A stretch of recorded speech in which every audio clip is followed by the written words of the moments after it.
जी brigadier Masood साहब, आप अपनी एक बात मुकम्मल कीजिएगा और दूसरा इसके साथ ही इस बात का भी ज़रा हमारे नाजरीन को बता दीजिएगा कि चूँकि कश्मीर का इशू जो है वो पिछले 78 साल से उसी तरह से बरकरार है और यही मौजब बना है पाकिस्तान और इंडिया की लड़ाई, जितनी भी जंगें हुई हैं उसका, तो अभी तक ये बरकरार है। और आगे आप क्या सिनेरियो देखते हैं कि तलखियाँ फिर बढ़ रही हैं, तो कहीं कोई इस किस्म का कोई खदशा तो नहीं है कि दोबारा माहौल उस तरफ को जा रहा है?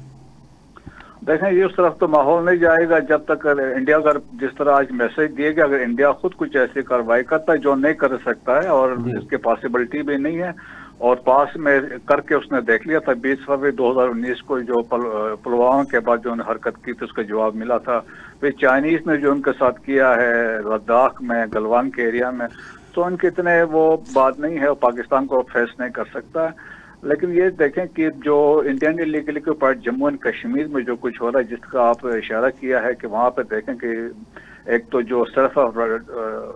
जो determination, right of self determination थी वो अभी तक होने से कि यूनाइटेड नेशन सिक्योरिटी काउंसिल के जो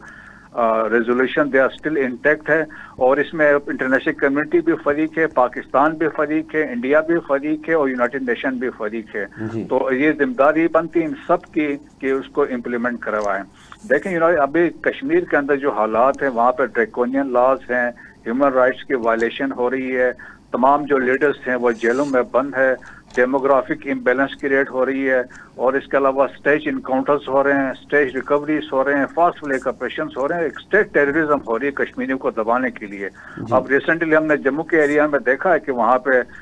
पुंछ के इलाके में एक गाँव में जिस तरह के जहरीला पानी, वहाँ पे बहुत सारी कैजुअलिटीज हुई हैं। तो ये भी इसमें इंडियन आर्मी का हाथ है, वहाँ पे एक किस्म की आप समझ लें एथनिक क्लेंजिंग के लिए एक तरीका है।